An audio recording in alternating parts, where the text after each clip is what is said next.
स्थानीय नीति और आरक्षण के सवाल पर मुख्यमंत्री के नेतृत्व में आज राज्यपाल से मुलाकात करेगा सर्वदलीय प्रतिनिधिमंडल, भाजपा ने किया किनारा। FIH नेशन महिला हॉकी प्रतियोगिता में चैंपियन बनकर लौटी भारतीय महिला हॉकी टीम का रांची में हुआ भव्य स्वागत।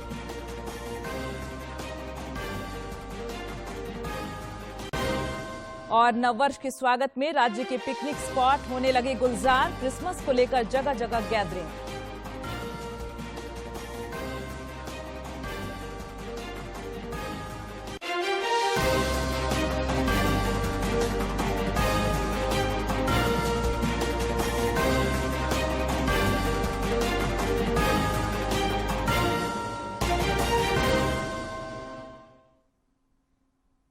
नमस्कार, खबरें झारखंड में आपका स्वागत है। मैं हूं प्रियंका और अब समाचार विस्तार से। झारखंड विधानसभा के शीतकालीन सत्र के दूसरे दिन भी प्रमुख विपक्षी दल भाजपा का हंगामा जारी रहा। राज्य की कानून व्यवस्था को लेकर विपक्षी सदस्य प्रश्नकाल के दौरान भी शोर शराबा करते रहे। विधानसभा अध्यक्ष रविन्द्रनाथ महतो ने सदस्यों को शांत कराने की कोशिश की, लेकिन वे नहीं माने। इसके बाद विधानसभा अध्यक्ष ने सदन की कार्यवाही 12:45 तक के लिए स्थगित कर दी। राज्य सरकार को आज ही अपना दूसरा अनुपूरक बजट पेश करना है।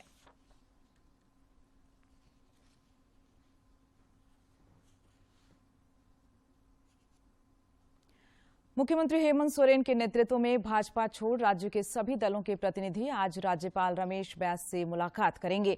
यह प्रतिनिधिमंडल आरक्षण संशोधन विधेयक और स्थानीय नीति के प्रस्ताव को केंद्र सरकार को भेजने का अनुरोध राज्यपाल से करेगा। मुख्यमंत्री ने कहा है कि इन दोनों विधेयकों को संवैधानिक कवच प्रदान करना सरकार की प्राथमिकता है।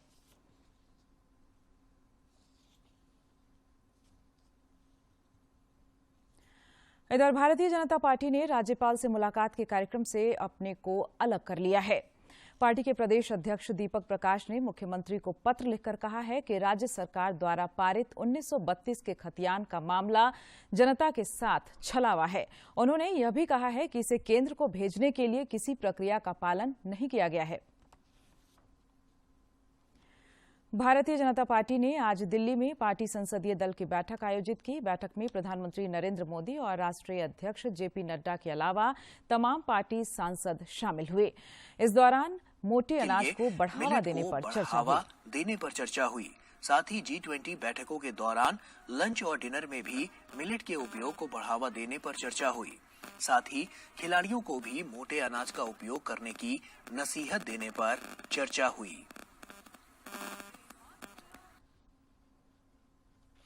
संसद परिसर में आज केंद्रीय कृषि मंत्री नरेंद्र सिंह तोमर की मेजबानी में मोटा अनाज उत्सव का आयोजन किया जा रहा है।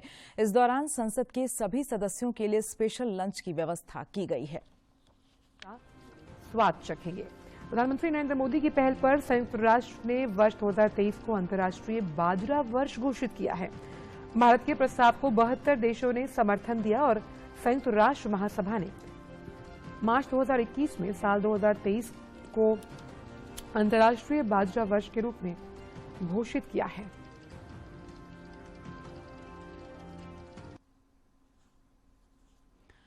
गिरिडीह जिले में टैक्स चोरी को लेकर पिछले बुधवार से चल रही आयकर विभाग की छापेमारी आज भी जारी रही। आयकर विभाग की टीम ने इस दौरान मोंगिया स्टील, सलूजा स्टील और लाल फेरो के दस्तावेज खंगाले हैं। मोंगिया स्टील में कल रात छापेमारी समाप्त हो गई। आयकर विभाग के सहायक निदेशक इंद्रजीत रविदास ने मोंगिया स्टील के मालिक गुणवंत सिंह के पुत्र हरेंद्र सिंह के विरुद्ध गंभीर धाराओं में मुकदमा दर्ज कराया है।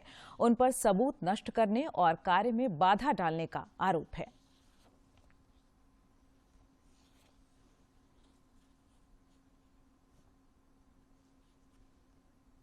देश के राज्यों और जिलों के लिए आज सामाजिक प्रगति सूचकांक 2022 जारी किया जाएगा।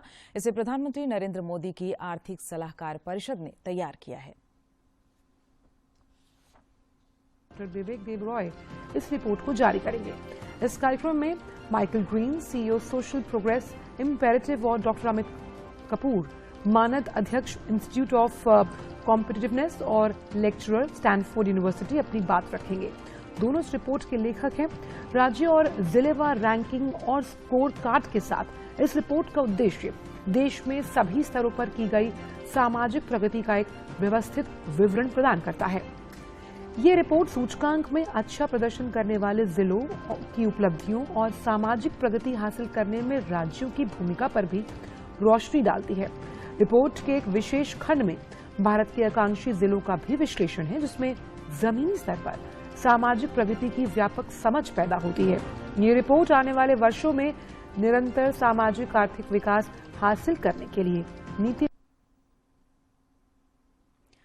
आज अंतर्राष्ट्रीय मानव एकता दिवस है। हर वर्ष 20 दिसंबर को लोगों में आपसी भावना बढ़ाने के लिए इसे मनाया जाता है। 20 दिसंबर को विश्व स्तर पर अंतर्राष्ट्रीय मानव एकता दिवस मनाया जाता है। संयुक्त राष्ट्र सहस्राब्दी घोषणा के अनुसार एकजुटता उन मूलभूत मूल्यों में से है जो अंतर्राष्ट्रीय संबंधों के लिए आवश्यक। संयुक्त राष्ट्र महासभा ने 22 दिसंबर 2005 को संकल्प द्वारा मानव एकता को एकजुटता के मौलिक और सार्वभौमिक अधिकारों के रूप में मान्यता दी गई थी, जो 21वीं सदी में लोगों के बीच संबंधों को दर्शाता है। और इस संबंध में हर वर्ष 20 दिसंबर को अंतर्राष्ट्रीय मानव एकता दिवस मनाए जाने का निर्णय लिया गया। राज्य के खेतों में अब इंटरनेट के माध्यम से क्रांति लाने की कोशिश की जा रही है। रामगढ़ जिले के रबोद गांव में मोबाइल ऐप के माध्यम से खेतों में सिंचाई की व्यवस्था की गई है। देखिए ये रिपोर्ट।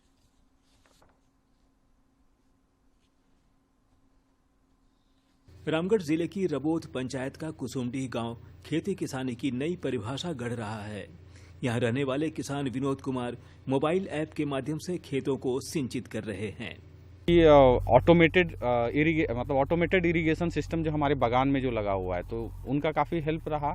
और उससे ये ऑटोमेटेड इरिगेशन सिस्टम आने के बाद मुझे काफ़ी अपने लाइफ में सहूलियत हुई, क्योंकि पहले मैन पावर काफ़ी लगते थे वाल्व खोलने के लिए, यहाँ ऑपरेट करो वहाँ ऑपरेट करो, मैनुअली करना पड़ता था। लेकिन अब ऐसा होता है कि अब मैं इंडिया में कहीं भी रहूं, अपने मोबाइल के थ्रू मुझे सॉइल मॉइस्चर सेंसर के थ्रू मेरे मोबाइल में ही पता चल जाता है कि कितना वाटर देना है, नमी है कि नहीं है। तो मैं उस हिसाब से उस प्लॉट में मैं पानी चलाता हूँ, तो ये पानी की भी बचत हो जाती है और टाइम भी बचता है। किसान विनोद कुमार महतो ने बैंक की नौकरी छोड़कर कृषि कार्य को अपनाया है। उन्होंने MBA तक की पढ़ाई की है, जिसका वे सदुपयोग कर रहे हैं। विनोद की इस पहल से परंपरागत खेती पर विश्वास करने वाले उनके पिता कोलेश्वर महतो भी बेहद खुश हैं। तो अभी बहुत कुछ है सर। हम लोग तो पहले किसान कृषि थे और किसानों करके चलाते थे हैं, तो अभी ऐसा हो गया है कि अभी ऑटोमेटिक सिस्टम हो गया है, तो अभी बहुत कम मात्रा में चल रहे हैं। नाबार्ड और इफ्को के संयुक्त प्रयास से विनोद कुमार महतो ने इस तकनीक को विकसित किया है। रामगढ़ के कृषि वैज्ञानिक डॉक्टर दुष्यंत राघव बताते हैं कि इस तकनीक के जरिए किसान घर बैठे अपने मोबाइल से खेतों की सिंचाई कर सकते हैं। इस तरह की तकनीक बहुत महत्वपूर्ण है और हमारे प्रधानमंत्री जी का जो सपना है कि कृषि में नवीनतम तकनीकी का उपयोग हो, जैसे कि ड्रोन है, टपक सिंचाई है, ये एक बहुत महत्वपूर्ण उनका सपना है, जिसको हमारे किसान बंधु अपनाकर उनकी सपना को साकार कर रहे हैं। और साथ ही साथ ये जो सोच है वो युवा किसानों को भी खेती में नई तकनीक को प्रयोग करने के लिए पहल देगी और हमारे युवा किसान खेती में आकर्षित होंगे। मोबाइल ऐप के माध्यम से खेतों को सिंचित करने की तकनीक के इस्तेमाल से एक तरफ मजदूरों की समस्या से निजात मिली है, तो दूसरी ओर पानी की बर्बादी रोकने में भी यह कारगर साबित हो रही है। रामगढ़ से के तिवारी की रिपोर्ट। खबर खेल के मैदान से। FIH नेशन महिला हॉकी प्रतियोगिता में चैंपियन बनकर भारतीय महिला हॉकी टीम की 11 सदस्य कल रांची पहुंची। रांची स्थित बिरसा मुंडा एयरपोर्ट पर हॉकी झारखंड और खेल विभाग के नेतृत्व में सभी खिलाड़ियों का भव्य स्वागत किया गया। इन 11 खिलाड़ियों में झारखंड की 4 खिलाड़ी निक्की प्रधान, सलीमा टेटे, संगीता कुमारी और ब्यूटी डुंगडुंग शामिल हैं। इसके अलावा गुरजीत कौर, वंदना कटारिया, नेहा गोयल, सुशीला चानू, निशा, नवजोर कौर और नवनीत कौर भी रांची आई हैं। इन खिलाड़ियों को रांची में आयोजित होने वाली 43वें ऑल इंडिया रेलवे महिला हॉकी चैंपियनशिप में भाग लेना है।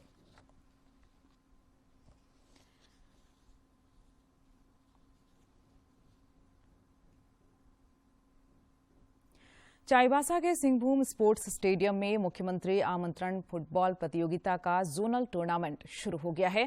प्रतियोगिता में पश्चिमी सिंहभूम, खूंटी, सिमडेगा, सरायकेला खरसावां, गुमला और पूर्वी सिंहभूम की कुल 6 टीमें हिस्सा ले रही हैं। इस प्रतियोगिता का उद्घाटन प्रशिक्षु IAS अधिकारी ओम प्रकाश गुप्ता और चाईबासा के SDO शशिन्द्र कुमार बड़ाइक ने किया। इस दौरान दोनों ने खिलाड़ियों की हौसला अफजाई की।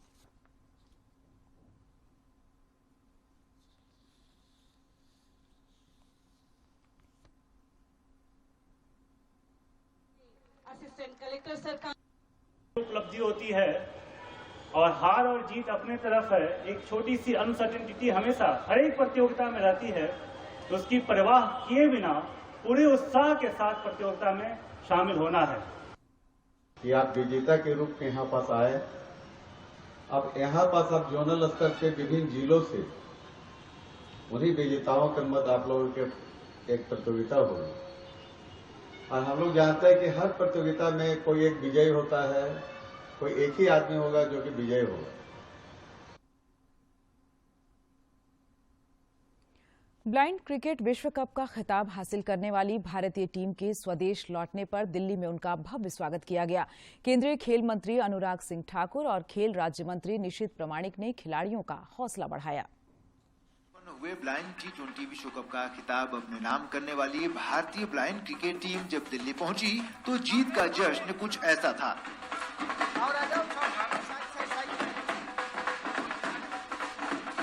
मौका था विजेता खिलाड़ियों के सम्मान का। दिल्ली में आयोजित विजेता टीम के सम्मान समारोह में केंद्रीय खेल मंत्री अनुराग सिंह ठाकुर, खेल राज्य मंत्री निशित प्रमाणिक सहित दृष्टिबाधित क्रिकेट संघ के अध्यक्ष महंतेश जी के मौजूद रहे।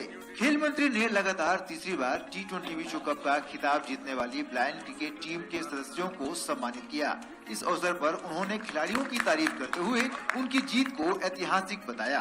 इन सबका जोश, जुनून और जज्बा देखिए कि विपरीत परिस्थितियों के बावजूद भी सब कुछ अपने पक्ष में कर लेना और विश्व विजेता बन जाना, ये आपकी सफलता, आपके मेहनत और आपके प्रयासों के कारण ही है। मोदी जी की सरकार तो दिव्यांगजन के लिए पहले ही बढ़ चढ़कर भाग लेती है, आगे बढ़कर काम करती है और मैं आशा करता हूं आप भविष्य में भी भारत के लिए अन्य ऐसे टूर्नामेंट जीत कर लाएंगे। आप इस रफ्तार को और तेज करते रहिए और अगले विश्व कप भी भारत के नाम पे करते रहिए। इस अवसर पर भारतीय ब्लाइंड क्रिकेट टीम के कप्तान अजय कुमार रेड्डी ने कहा कि सरकार द्वारा खिलाड़ियों को मिल रहा समर्थन उनकी टीम को लगातार बेहतरीन प्रदर्शन करने के लिए प्रेरित करता है। विनिंग मोमेंट, उसके पीछे बहुत मेहनत है, including players and management. They struggle like anything to get the funds and to arrange the best things for players. उसके साथ हम लोग जो ग्राउंड के अंदर एक बार जाने के बाद we don't think about anything, including our financial status, including our family situations. Just we used to think about our flag, our Indian name. That's it. With that efforts only we are able to make continuously India proud.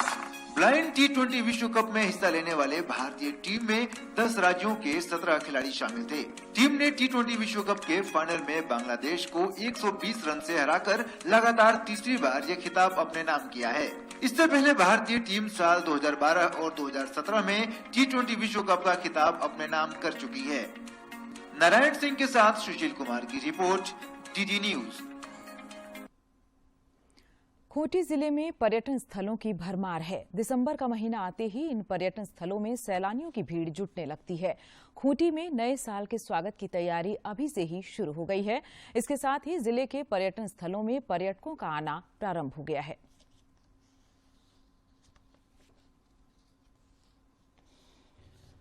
Khunti जिले में एक से बढ़कर एक पर्यटन स्थल और fall हैं। इनमें Panchghagh, Rani fall, Rimix fall, Rangrodi, Dassam fall, Chanchala, Pandu Puding, Kulamanda, Saptadhara, Pilaul dam, Ulung, Latratu dam, Latarjang dam, Pangura जलप्रपात मुख्य रूप से शामिल हैं।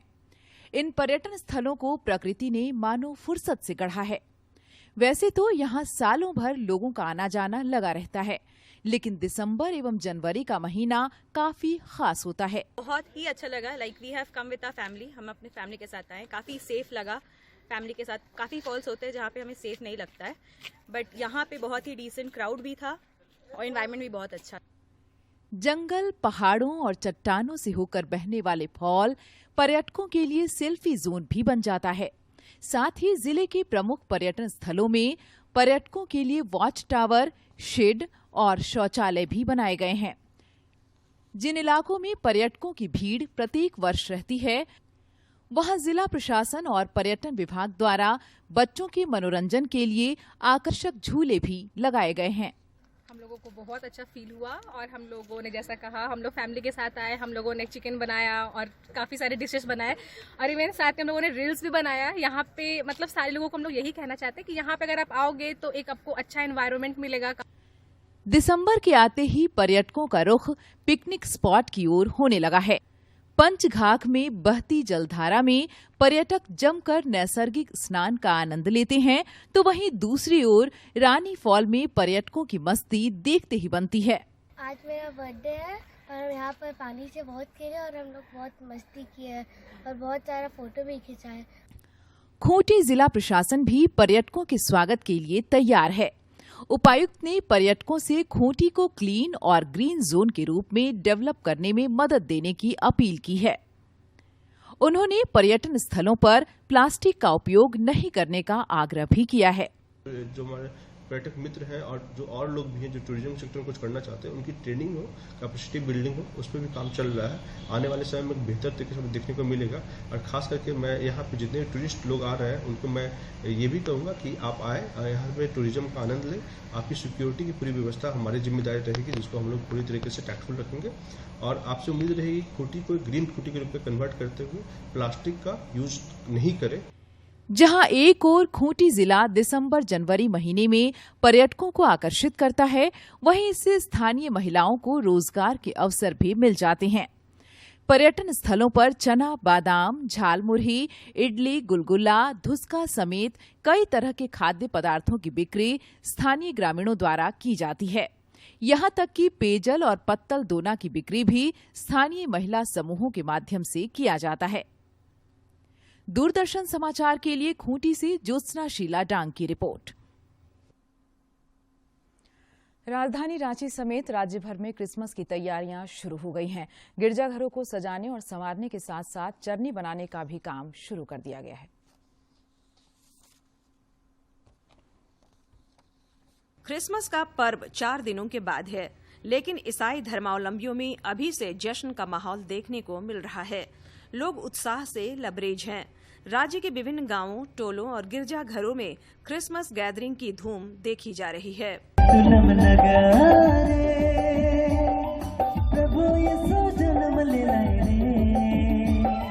राज्य के ईसाई बहुल क्षेत्रों में क्रिसमस गैदरिंग का प्रचलन बढ़ता जा रहा है। रांची धर्म प्रांत के सहायक धर्माध्यक्ष बिशप थियोडोर मस्करिनहास कहते हैं कि क्रिसमस एक यूनिवर्सल फेस्टिवल है। यह आनंद का प्रतीक है। क्रिसमस एक ऐसा समय है जब एक आनंद का समय है, क्योंकि बालक यीशु दुनिया में आने का मतलब ही आनंद है और हर एक जन अपने दिल में ये आवाज सुनता है, ये आनंद सुनता है, आनंद भोगता है और ये आनंद दिखाने के लिए बहुत ही फंक्शन होते हैं, न सिर्फ यहाँ, न सिर्फ ईसाइयों के बीच, लेकिन सबों को क्रिसमस एक यूनिवर्सल फेस्टिवल बना है। क्रिसमस गैदरिंग के संबंध में रांची कैथोलिक धर्म प्रांत के युवा कोऑर्डिनेटर कुलदीप लकड़ा बताते हैं कि क्रिसमस उमंगों का त्योहार है। क्रिसमस गैदरिंग का आयोजन एक दूसरे के साथ खुशियां बांटने का प्रतीक है। जो क्रिसमस है ये सिर्फ ईसाइयों का नहीं बल्कि समस्त मानव जाति का है और ये माहौल रांची में देखते ही बनता है। जो गैदरिंग है ये लोगों के अंदर उमंग है क्रिसमस को लेकर के और इसी खुशियों को मनाने के लोग पल्ली में, गांव में, टोले में मिल रहे हैं और एक दूसरे से प्रेम बांटने का प्रयास करें। क्रिसमस गैदरिंग में भाग लेने वाली महिलाएं कहती हैं कि यह मौका आपसी प्रेम और भाईचारा बांटने का मौका होता है। ये क्रिसमस गैदरिंग हम लोगों का सबसे बड़ा त्योहार है जो हम लोगों ने ईसा मसीह का जो जन्म पर्व को हम लोग मनाते हैं, मसीह के जन्म का हम लोग संदेश देते हैं और उसमें हम लोग यही संदेश देते हैं कि ईसा मसीह जिस प्रकार हम लोगों को दुनिया में आए, प्रेम करना सिखाए, उसी तरह हम एक दूसरे से और प्रेम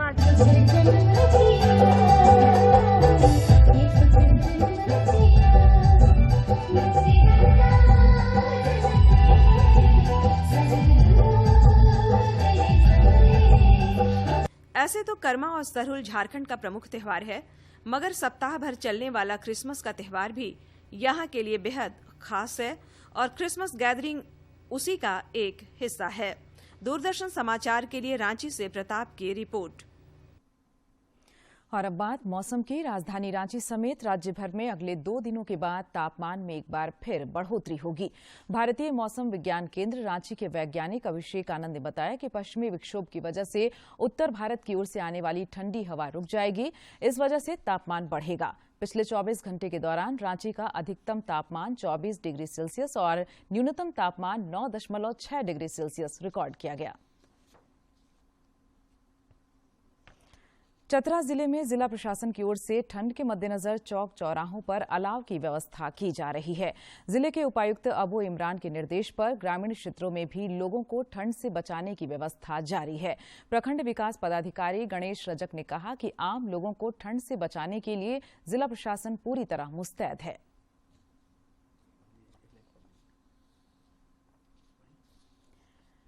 जिला प्रशासन की ओर से अलाव की व्यवस्था किए जाने पर स्थानीय लोगों ने आभार व्यक्त किया है।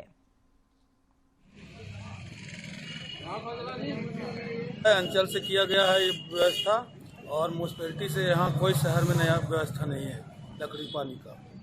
उपायुक्त महोदय के आदेशानुसार शहर के विभिन्न क्षेत्रों में ही नहीं बल्कि ग्रामीण क्षेत्रों में भी इस तरह के गरीब जनता को ठंड से बचाने के लिए अलाव की व्यवस्था करने की दिशा निर्देश उनके द्वारा दी गई है। ये एक सराहनीय काम है, मैं प्रशंसा करता हूँ।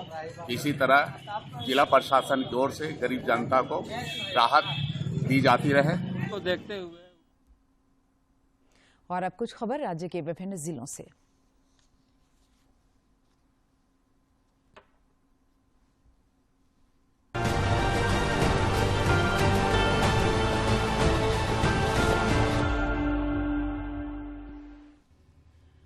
राज्य सरकार ने भारतीय प्रशासनिक सेवा के 2 अधिकारियों को अतिरिक्त प्रभार सौंपा है। पश्चिमी सिंहभूम के उपायुक्त अनन्य मित्तल को सरायकेला खरसावां जिले का अतिरिक्त प्रभार दिया गया है, जबकि जामताड़ा के उपायुक्त फैज अहमद मुमताज को दुमका उपायुक्त का अतिरिक्त प्रभार दिया गया है। रांची वीमेंस कॉलेज में 4 दिवसीय प्लेसमेंट ड्राइव बोनांजा की शुरुआत हुई, जिसमें 5 कंपनियां Concentrix Synnex, ICICI Lombard, ICICI Prudential, Annapurna finance और skill polar. Concentrix Ranchi women's college में प्लेसमेंट सीजन शुरू करने वाली पहली कंपनी थी। साहिबगंज जिले में उपायुक्त रामनिवास यादव की अध्यक्षता में जिला स्थापना समिति एवं अनुकंपा समिति की बैठक आयोजित की गई। बैठक के दौरान समिति के समक्ष चौकीदार एवं दफादार की नियुक्ति हेतु 10 मामलों को रखा गया। इसी क्रम में उपायुक्त ने सभी मामलों पर विचार विमर्श करते हुए आवश्यक निर्देश दिए। पलामू जिले के उपायुक्त ए दोड्डे की अध्यक्षता में जिला खनन टास्क फोर्स समिति की बैठक हुई। समाहरणालय के सभाकक्ष में आयोजित बैठक में जिला खनन पदाधिकारी आनंद कुमार ने अवैध खनन पर कार्रवाई का प्रतिवेदन उपलब्ध कराया। पलामू के उपायुक्त ए दोड्डे ने सभी बीडीओ, सीओ व विभिन्न विभागों के पदाधिकारियों संग बैठक की। बैठक के दौरान मुख्यमंत्री की अध्यक्षता में आयोजित समीक्षा बैठक में दिए गए निर्देशों का जिले में 100% अनुपालन करवाने का उपायुक्त ने निर्देश दिया। गढ़वा जिले में उपायुक्त रमेश घोलप ने जिला और प्रखंड स्तरीय पदाधिकारियों के साथ बैठक कर योजनाओं के प्रभावी क्रियान्वयन का निर्देश दिया। बैठक के दौरान खासकर मुख्यमंत्री सुखाड़ राहत योजना, मुख्यमंत्री पशुधन विकास योजना, प्री मैट्रिक छात्रवृत्ति योजना एवं सावित्रीबाई फूले किशोरी समृद्धि योजना की समीक्षा की गई। गढ़वा जिले में सुशासन सप्ताह के तहत विभिन्न प्रखंडों में प्रशासन गांव की ओर कार्यक्रम शुरू हो गया है। जिले के उपायुक्त ने बताया कि इसके तहत गांव में शिविर आयोजित कर लोक शिकायतों का निष्पादन किया जा रहा है। रामगढ़ जिले में मुख्यमंत्री पशुधन विकास योजना के तहत जिला स्तरीय समिति की बैठक आयोजित की गई। उपायुक्त की अध्यक्षता में आयोजित बैठक के दौरान गव्य विकास, कल्याण एवं पशुपालन विभाग के लाभुकों को लाभान्वित करने के लिए प्राप्त आवेदनों पर चर्चा के उपरांत महत्वपूर्ण निर्णय लिए गए। गुमला जिले के उपायुक्त सुशांत गौरव ने निर्माणाधीन सदर अनुमंडल दंडाधिकारी कार्यालय का निरीक्षण किया। इस दौरान उन्होंने गुणवत्तापूर्ण सामग्रियों का इस्तेमाल करने और कार्य 26 जनवरी तक पूरा करने का निर्देश दिया। उपायुक्त ने इंटर महिला कॉलेज एवं कल्याण छात्रावास की 4 दीवारी कार्य का भी निरीक्षण किया।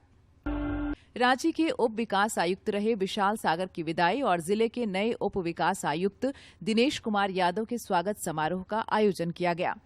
विकास भवन स्थित उप विकास आयुक्त सभागार में आयोजित समारोह में जिला स्तरीय पदाधिकारियों ने विशाल सागर के साथ अपने कार्यानुभव साझा करते हुए उन्हें भविष्य की शुभकामनाएं दी।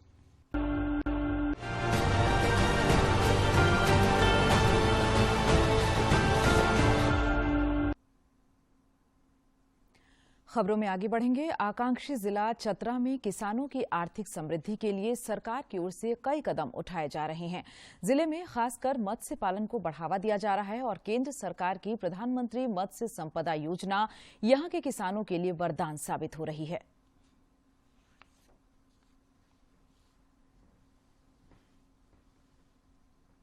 चतरा में मत्स्य पालन को बढ़ावा देने के लिए किसानों को हुनरमंद बनाने की पहल की जा रही है। इसके लिए central institute of fisheries education Mumbai और जिला मत्स्य विभाग द्वारा सर्वाधिक नक्सल प्रभावित कुंदा और लावालौंग प्रखंड के किसानों को घर घर जाकर प्रशिक्षण दिया जा रहा है। प्रशिक्षण प्राप्त कर चुके किसान प्रहलाद चौधरी कहते हैं कि उनकी आर्थिक समृद्धि के लिए सरकार की ओर से भरपूर सहयोग मिल रहा है। जब ट्रेनिंग प्राप्त हुआ तो प्राप्त करके आए तो उसी हिसाब से बाद वो सब सीखने बाद में बीज उत्पादन में आए दूसरी और उसके अलावा मत्स्य विभाग से ट्रेनिंग के बाद अलावा मछुआ आवास मिला, घर पक्का घर बनाने के लिए। उसके बाद अनुदान पर 4 पहिया गाड़ी मिला और बहुत सा अनुदान पर जाल, गिलनेट, मछली का दाना, बहुत तरह का अनुदान पर हम लोग का सहयोग सरकार से मिलती रही। मत्स्य पालन विभाग की ट्रेनिंग से महिलाएं भी लाभान्वित हो रही हैं। ट्रेनिंग प्राप्त ग्रामीण महिलाओं का मानना है कि घर परिवार चलाने के लिए मछली पालन एक बेहतर विकल्प है। आरी बॉक्स पर रखेंगे, अब मार्केट में जाके बिजनेस कर सकते हैं। लावालौंग प्रखंड के 20 सूत्री अध्यक्ष छट्टू सिंह भोक्ता भी मत्स्य पालन के लिए किसानों के आगे आने से बेहद प्रसन्न हैं। वे बताते हैं कि मत्स्य विभाग के द्वारा लगभग 50 किसानों को आइस बॉक्स दिया गया है। आइस बॉक्स रहने से मछली की बिक्री बढ़ेगी और इससे यहाँ के ग्रामीणों को रोजगार मिलेगा। मत्स्य विभाग के द्वारा किसानों को ट्रेनिंग दिया गया था और उसी ट्रेनिंग के साथ साथ आज 50 किसानों के दिया गया है। इससे क्या लाभ होगा इन लोगों को? इससे लाभ होगा कि किसान इस बॉक्स से अपना रोजी रोजगार करेंगे। मछली इससे बाजार हर मार्केट में जा कर के बेचेंगे, अपना रोजगार चलाएंगे। जिला मत्स्य पदाधिकारी मोहम्मद कमरू जमा ने बताया कि आत्मनिर्भर भारत अभियान के तहत जिले में किसानों के लिए लगभग 50 योजनाएं चलाई जा रही हैं। इनमें नए तालाब का निर्माण, RAS सिस्टम, कोल्ड स्टोरेज प्रमुख रूप से शामिल है। इसके अलावा किसानों को जाल, बीज और दाना भी दिए जाते हैं। किसानों को घर घर जाकर के ट्रेनिंग दिया और ट्रेनिंग देने के बाद आइस बॉक्स हमने बांटा है और कुंदा के किसानों को मछली का बच्चा भी बांटा है। तो अब ये आइस बॉक्स पा करके खास करके लावालौंग के किसान बहुत ही खुश हैं। और प्रधानमंत्री नरेंद्र मोदी इस महीने की 25 तारीख को मन की बात कार्यक्रम के जरिए देशवासियों को संबोधित करेंगे। प्रधानमंत्री ने लोगों से आग्रह किया है कि वे नए भारत के निर्माण से जुड़ी अपनी प्रेरक कहानियां और उपलब्धियां भेजें। आम लोग अपने सुझाव 1800-117-800 पर रिकॉर्ड कर सकते हैं। महीने के आखिरी रविवार का रहता है इंतजार। ब्रह्मपुत्र के घाट से हिमालय के विस्तार तक होती है मन की बात प्रधानमंत्री के साथ। तो सुनिए इस महीने 25 दिसंबर सुबह 11 बजे मन की बात आकाशवाणी और दूरदर्शन के सभी चैनलों पर। मन की बात के प्रादेशिक भाषाओं में अनुवाद का पुनः प्रसारण आप सुन सकते हैं रात 8 बजे आकाशवाणी और दूरदर्शन के सभी प्रादेशिक चैनलों पर। तो याद रखें, रविवार 25 दिसंबर सुबह 11 बजे मन की बात। और अब अंत में मुख्य समाचार एक बार फिर।